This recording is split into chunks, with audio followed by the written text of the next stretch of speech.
Collector साहब अपनी पत्नी और बच्चों के साथ घूमकर वापस आ रहे थे, तभी अचानक से वो एक गांव से गुजरते हैं। लेकिन उस गांव से गुजरने के बाद कलेक्टर साहब नोटिस करते हैं कि इस गांव के अंदर एक दिन पहले जब हम यहां से गए थे तो उस टाइम पर तो ढेर सारी महिलाएं दिखाई दे रही थी, लेकिन आज के दिन एक भी महिलाएं उन्हें दिखाई नहीं देती है। इसके बाद कलेक्टर साहब इस बात की तहकीकात करने लगते हैं और तहकीकात करने के बाद उनके सामने एक बहुत बड़ा राज खुलता है, जिसके बारे में सुनकर वे बड़े ही हैरान और आश्चर्यचकित हो जाते हैं। आखिर क्या कारण था जो उस गांव के अंदर एक भी महिला कलेक्टर साहब को दिखाई नहीं दे रही थी, और क्या हुआ था उन गांव की महिलाओं को? पूरी कहानी की सच्चाई जानने के लिए वीडियो को अंत तक जरूर देखें। एक डिस्ट्रिक्ट के अंदर एक कलेक्टर साहब काम किया करते हैं जिनका नाम है विक्रम।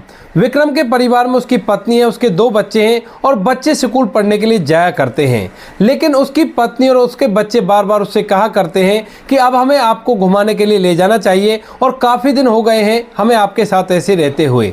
इसके बाद जो कलेक्टर साहब होते हैं वो अपनी पत्नी से घूमने का वादा कर देते हैं, लेकिन वो कहते हैं कि अभी नहीं, अभी बच्चों की छुट्टी हो जाने दो, जब उनकी छुट्टी हो जाएगी तो उसके बाद हम लोग घूमने के लिए चलेंगे। धीरे धीरे समय बीतता और समय के साथ साथ बच्चों की छुट्टियों का समय भी आ जाता है। जैसे ही बच्चों की छुट्टियों का समय आता है तो इसके बाद कलेक्टर साहब की बीवी और बच्चे जिद करने लगते हैं कि काफी दिन हो गए हैं, अब तो आपको हमें घुमाने ले जाना चाहिए, बच्चों की भी छुट्टी हो गई है, तो ये भी घूमने के लिए बोल रहे हैं। इसके बाद जो कलेक्टर साहब होते हैं उनकी इस बात को मानने के लिए एग्री हो जाते हैं। वह अपने ऑफिस से छुट्टी लेते हैं और छुट्टी लेने के बाद अपने बीवी बच्चों को लेकर घूमने के लिए निकल जाते हैं। उन्होंने 15 दिन का घूमने का टूर बनाया था और 15 दिनों तक वह इधर उधर घूमने वाले थे और ऑफिस से उन्होंने छुट्टी ले ली थी। कलेक्टर साहब ना तो अपनी सरकारी गाड़ी को अपने साथ ले गए थे और ना ही अपने गनर को अपने साथ ले गए थे, क्योंकि वे किसी भी तरह का डिस्टर्बेंस अपने बीच में नहीं चाहते थे। अगर वे कलेक्टर बनकर घूमने के लिए जाएंगे तो चारों तरफ लोग तरह तरह की बातें उसके बारे में बनाएंगे। इसी वजह से वह चाहते थे कि वह एक साधारण व्यक्ति की तरह और किसी को इस बात के बारे में कानों कान खबर ना हो। इसके बाद घूमते घूमते वो लोग हिमाचल चले जाते हैं और वहां पर भी कई अच्छी अच्छी जगहों पर घूमने लगते हैं। अब हिमाचल में कलेक्टर साहब घूम रहे थे, वहां पर उन्होंने होटल ले रखा था और उसी होटल से एक व्यक्ति से उन्हें पता चलता है कि यहाँ से लगभग 15 किलोमीटर दूर एक बहुत ही अच्छी घूमने लायक जगह है, जिस पर अगर यहाँ पर आकर नहीं गए तो कोई भी फायदा नहीं यहाँ पर घूमने का। इस बात को सुनकर कलेक्टर साहब मन ही मन फैसला कर चुके थे कि वह अपने परिवार को उस जगह पर घुमाने के लिए ले जाएंगे। इसके बाद कलेक्टर साहब अपने कमरे में चले जाते हैं और अपने परिवार से उस जगह के बारे में बात करने लगते हैं। परिवार भी उस जगह के बारे में सुनकर खुश हो जाता है और वहां घूमने के लिए कहने लगता है। कलेक्टर साहब भी मन बना चुके थे और उनका परिवार भी मन बना चुका था, तो वो लोग घूमने के लिए अगले ही दिन वहां से निकलने वाले थे। इसके बाद दूसरा दिन होता है। दूसरे दिन सुबह सुबह कलेक्टर साहब अपने परिवार को लेकर उस जगह के लिए निकलने लगते हैं। धीरे धीरे वो सफ़र तय करते रहते हैं और जब वो जगह वहाँ से 6 किलोमीटर दूर रह जाती है तो उसी दौरान वो उस रास्ते में एक गांव पड़ता है, जो गांव ज़्यादा बड़ा तो नहीं था, ज़्यादा बड़ी उसकी आबादी नहीं थी, लेकिन उस गांव की एक खास बात थी। उस गांव के अंदर ढेर सारी दुकानें लगी हुई थी और उन दुकानों पर ज्यादातर महिलाएं काम कर रही थी। गांव के अंदर उन्हें 1-2 पुरुष देखने को मिलते हैं। इस बात को देखकर कलेक्टर साहब के दिमाग में बहुत सारे विचार आते हैं और वे सोचने लगते हैं कि देखो ये कितनी मेहनत किया करती हैं और मेहनत करने के बाद अपने परिवार का भरण पोषण कर रही हैं। इसके बाद जो कलेक्टर साहब का लड़का होता है उसकी उम्र अभी 8 साल थी, तो अपने पिता को कुछ खाने के लिए लाने के लिए बोल देता है। तो कलेक्टर साहब अपने बेटे की बात को मानते हुए गाड़ी से उतरते हैं और उतरने के बाद उस दुकान से खाने के लिए उसके सामान ले आते हैं और उसको दे देते हैं। उस दुकान पर भी एक महिला काम कर रही थी और इसके बाद कलेक्टर साहब अपने परिवार को लेकर वहां से आगे बढ़ जाते हैं और आगे घूमने के लिए निकल जाते हैं। जहां पर वो घूमने के लिए गए थे वहां पर उन्हें एक रात रुकना था और एक रात रुकने के बाद दूसरे दिन वो इसी समय वापस आने वाले थे। वे वहां पर चले गए थे और वहां पर जाने के बाद कलेक्टर साहब और उसका परिवार अच्छी तरह से एंजॉय करता है और धीरे धीरे शाम हो गई थी। शाम के समय कलेक्टर साहब अपनी पत्नी से उस गांव के बारे में बातें करने लगता है और कहने लगता है कि देखा हमारे देश में कैसे कैसे गांव हैं जहां पर महिलाओं को इतना सारा काम करना पड़ता है और पुरुष इस गांव के न जाने कहां थे। इसके बाद पति पत्नी बहुत सारे तर्क वितर्क उन चीज के बारे में निकालते हैं, लेकिन फिर अंत के दर्जे वो सोचते हैं कि चलो ठीक है, जो हो रहा है वो अच्छे के लिए हो रहा है, हो सकता है इनके पुरुष भी कहीं काम करते हों और इसी वजह से ये महिलाएं यहाँ पर काम करके कुछ रोजी रोटी कमाया करती हों। ऐसी बातों को करते करते वो बिस्तर में सो जाते हैं और दूसरे दिन सुबह हो जाती है। सुबह सुबह पूरा परिवार उठता है। उठने के बाद अच्छे से तैयार होते हैं और तैयार होने के बाद वापस जाने लगते हैं। पूरा परिवार गाड़ी में बैठता है। कलेक्टर साहब गाड़ी चलाते हैं और चलाते चलाते फिर से उसी गांव में आ जाते हैं जिस गांव से वो कल ही निकल कर गए थे। लेकिन आज इस गांव के अंदर का नजारा देखकर कलेक्टर साहब की आंखें फटी के फटी रह जाती हैं। इधर जो कलेक्टर साहब की पत्नी थी उसकी आंखें भी फटी के फटी रह गई थी। इस गांव के अंदर जो भी दुकानें कल तक महिलाएं चला रही थी उन सभी दुकानों पर पुरुष बैठे हुए थे और एक भी महिला इस गांव के अंदर उन्हें कैसी भी दिखाई नहीं देती है। इसके बाद कलेक्टर साहब को हैरानी होती है, लेकिन फिर वो सोचते हैं कि चलो अभी गांव की शुरुआत है तो हो सकता है यहाँ पर कोई महिला ना हो, आगे कोई महिला मिल जाएगी। इसके बाद धीरे धीरे वो अपनी गाड़ी को लेकर उस जगह तक पहुँच जाते हैं जहाँ पर उनके बच्चे ने कुछ खाने का सामान मांगा था और उस दुकान की तरफ देखने लगते हैं जिस दुकान पर कल वो महिला खड़ी हुई थी और काम कर रही थी, जिस महिला से कलेक्टर साहब ने सामान लिया था। लेकिन आज इस दुकान के ऊपर वो महिला काम नहीं कर रही थी और इस बात को देखकर जो कलेक्टर साहब है वो बड़ी हैरान हो जाते हैं और सोचने लगते हैं कि आखिर ऐसा क्या हो गया जो इस गांव के अंदर एक भी महिला नहीं है। वह अपनी पत्नी से भी इस बारे में बात करते हैं तो उसकी पत्नी भी बहुत ज्यादा हैरान होती है और वह भी इस बात के बारे में ही सोच रही थी। इसके बाद जो कलेक्टर साहब होते हैं उस मामले की तह तक जाना चाहते हैं और उसी दुकान के सामने अपनी गाड़ी रोक देते हैं। गाड़ी रोकने के बाद उस गाड़ी से उतरते हैं और उतरने के बाद उस व्यक्ति के पास पहुंच जाते हैं जो व्यक्ति उस दुकान पर था जिस दुकान से कल कलेक्टर साहब ने सामान खरीदा था। वहां पर जाने के बाद कलेक्टर साहब उस व्यक्ति से पूछने लगते हैं, लेकिन उस व्यक्ति की जो लैंग्वेज थी वो उनके समझ में नहीं आ रही थी। कल यहाँ पर जो महिला काम कर रही थी उसने इशारे से ही सब कुछ समझ लिया था और आज कलेक्टर साहब उससे कुछ बात पूछ रहे हैं तो उसे कुछ समझ नहीं आता है। वह तरह तरह से चीज़ों की तरफ इशारा करता है और कहता है कि ये चाहिए या वो चाहिए, लेकिन कलेक्टर साहब जो बात कह रहे थे उस बात को वो नहीं समझ पाता है। यानी कि उस गांव की लैंग्वेज ऐसी थी जो कलेक्टर साहब को बिल्कुल भी समझ में नहीं आ रही थी और उस व्यक्ति को भी कलेक्टर साहब की लैंग्वेज समझ में नहीं आ रही थी। इसके बाद कलेक्टर साहब इधर उधर गांव में निगाह डालने लगते हैं, लेकिन उस गांव के अंदर एक भी महिला कलेक्टर साहब को दिखाई नहीं देती है। अब यह मामला कुछ गंभीर सा उन्हें लगता है और वह इस मामले की पूरी तह तक जाना चाहते हैं। इसी वजह से वह दोबारा से अपनी गाड़ी में बैठ जाते हैं और बैठने के बाद अपने परिवार को लेकर पास ही के कस्बे के एक होटल में जाकर ठहरा देते हैं। वहां पर जाकर वह होटल के स्टाफ से ये बात करने लगते हैं। इस बात को सुनकर होटल का स्टाफ भी हैरान होता है और कहने लगता है कि नहीं साहब, ऐसी कोई बात नहीं है, हमने तो ऐसी किसी बात के बारे में नहीं सुना है, उस गांव के अंदर ऐसा कुछ भी नहीं है और आपको शायद कोई गलतफहमी हुई होगी। इसके बाद कलेक्टर साहब वहां के मैनेजर के पास जाते हैं और मैनेजर से इस बारे में पूछने लगते हैं। यहाँ पर होटल का जितना भी स्टाफ था वो हिंदी को अच्छी तरह से समझा करता था और वह समझ जाता है कि कलेक्टर साहब क्या कहना चाहते हैं, लेकिन मैनेजर साहब को भी इस बारे में कुछ नहीं पता था और वो कहते हैं कि हमें नहीं पता कि उस गांव के अंदर क्या होता है जो आप ऐसी बातें बता रहे हो। लेकिन कलेक्टर साहब अपनी बातों पर पूरी तरह श्योर थे तो वह वहां से अपनी गाड़ी लेते हैं, अपने परिवार को होटल में छोड़ते हैं और दोबारा से उस गांव के अंदर पहुंच जाते हैं। वहां जाने के बाद वह गांव में इधर उधर घूमने लगते हैं और घूमते घूमते नजर डालने लगते हैं कि कहीं से उन्हें कोई महिला देखने को मिल जाए, लेकिन उस गांव के अंदर एक भी महिला कलेक्टर साहब को नहीं दिखाई देती है। गांव के कुछ लोग कलेक्टर साहब की तरफ अजीब निगाहों से देखने लगते हैं और एकदम से उसका पीछा करने लगते हैं।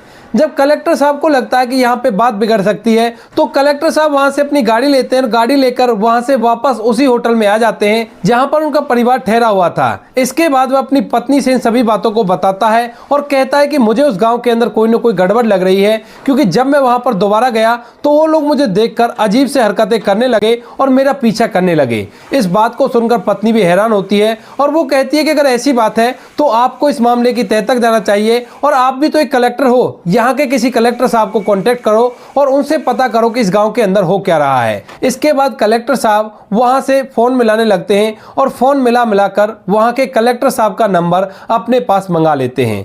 कलेक्टर साहब का नंबर उनके पास आ गया था तो विक्रम अब उस नंबर पे फोन करता है और फोन करने के बाद सबसे पहले यहाँ के कलेक्टर साहब को अपना परिचय देता है। वह उन्हें बताता है कि मैं इस तरह से हूँ और मैं वहां पर काम किया करता हूँ और आपके यहाँ पर मैं घूमने के लिए आया हूँ। तो कलेक्टर साहब जब उनसे परिचित हो जाते हैं तो वो उनसे पूछने लगते हैं कि बताइए सर, आपको क्या परेशानी है, क्या कोई परेशानी हो गई हमारे यहाँ पर? अगर कैसी भी आपको परेशानी है तो मैं अभी आपके लिए मदद भेज सकता हूँ। तो उसके बाद विक्रम उन्हें उस गांव के बारे में बताने लगता है और कहता है कि एक दिन पहले जब मैं उस गांव से गुजरा था तो उस गांव के अंदर ज्यादातर महिलाओं ने दुकान चला रखी थी, लेकिन दूसरे दिन जैसे मैं उस गांव में आता हूं तो उस गांव के अंदर एक भी महिला दुकानदार मुझे नहीं दिखाई दी। तो इसके बाद जो कलेक्टर साहब होते हैं उनको भी इस बात पर विश्वास नहीं होता है और वो कहने लगते हैं कि ऐसा नहीं हो सकता जैसा आप बता रहे हो, एक गांव के अंदर से एक दिन के अंदर सारी महिलाएं कहां गायब हो सकती हैं। तो उसके बाद कलेक्टर साहब दूसरी बार जाने वाली बात भी बताते हैं और कहते हैं कि दोबारा मैं उस गांव के अंदर गया था, लेकिन इधर उधर घूमने के बावजूद भी मुझे कोई भी महिला वहां पर दिखाई नहीं दी।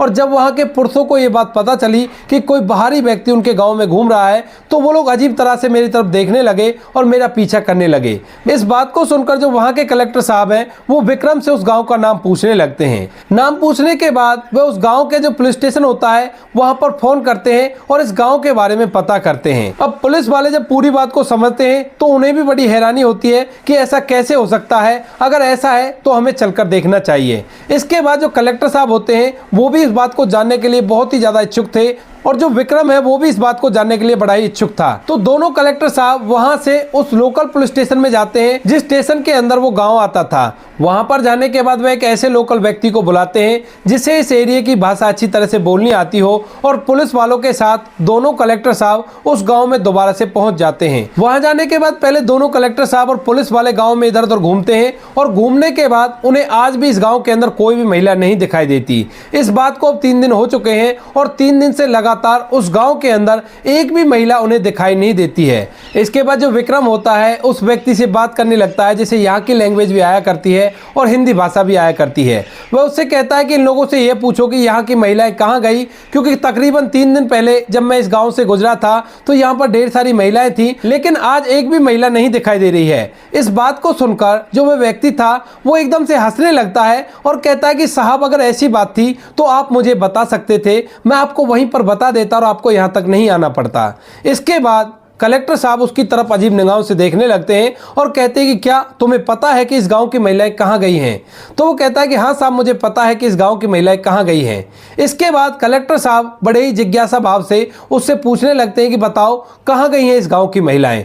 तो वह बताता है कि साहब इस गांव के अंदर हर साल 5 दिन के लिए एक समारोह किया जाता है, जिस समारोह के अंदर इस गाँव की सभी महिलाएं अपने अपने घरों के अंदर बंद रहा करती हैं और घर के अंदर ना तो वो नहाती धोती है और ना ही शरीर पे कपड़े पहनती हैं। सभी महिलाएं अपने अपने घरों के अंदर बंद हैं और 5 दिन तक इस घर के सभी मर्दों को घर का पूरा काम करना पड़ेगा और बाहर का काम भी करना पड़ेगा। इसी वजह से आपको इस गांव की महिलाएं नहीं दिखी थी। अगर ऐसी कोई बात थी तो यहाँ पर पुलिस को लाना भी जरूरी नहीं था। इसके बाद जो कलेक्टर साहब होते हैं उससे पूछने लगते हैं कि भाई चलो वो बात तो ठीक है, 5 दिनों के लिए महिलाएं गायब हो जाती है, ये कोई रीति रिवाज है, लेकिन हर रीति रिवाज के पीछे एक ठोस कारण होता है, तो इसके पीछे का कारण क्या है? तो वह व्यक्ति उन्हें बताने लगता है कि साहब ये थोड़ी सी पुरानी बात है, बुजुर्गों के समय से ये काम चला आ रहा है और उनका कहना था कि कभी इस गांव के अंदर एक राक्षस का कहर रहा करता था, जो राक्षस इस गांव की खूबसूरत महिला को उठाकर ले जाया करता था।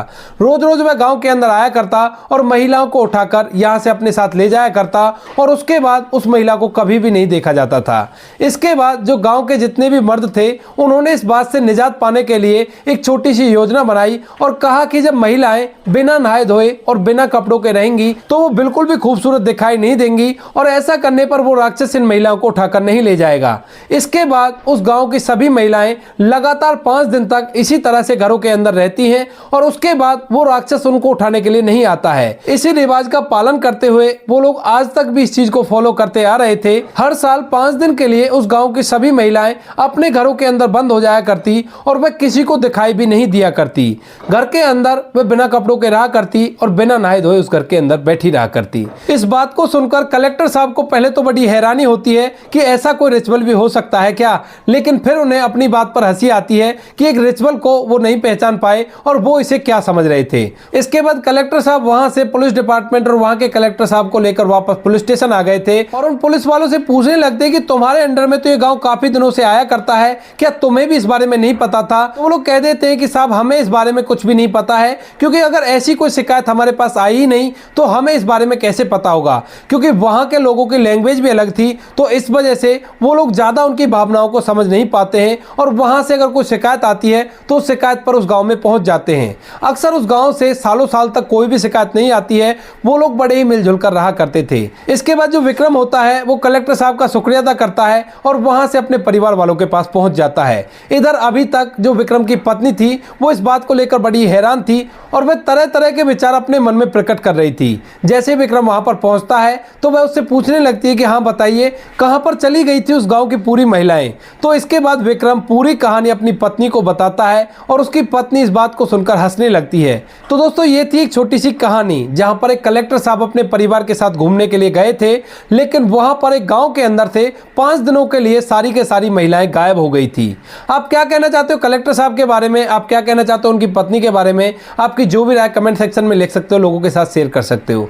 वीडियो अगर अच्छी लगी तो वीडियो को लाइक और चैनल को सब्सक्राइब जरूर करें ताकि हमें थोड़ा सा हौसला मिले आप लोगों के लिए ऐसे अच्छे वीडियो बनाने के लिए। इन कहानियों को सुनाने का उद्देश्य किसी को परेशान करना बिल्कुल भी नहीं है। यह कहानी आपको इसलिए सुनाई जाती है ताकि आप लोग इन कहानियों में से कुछ ना कुछ सीख सको और अपने जीवन में उस चीज को अप्लाई कर सको। मिलते हैं किसी नेक्स्ट वीडियो में नए टॉपिक के साथ, तब तक के लिए जय हिंद, जय भारत, जय हिंदुस्तान।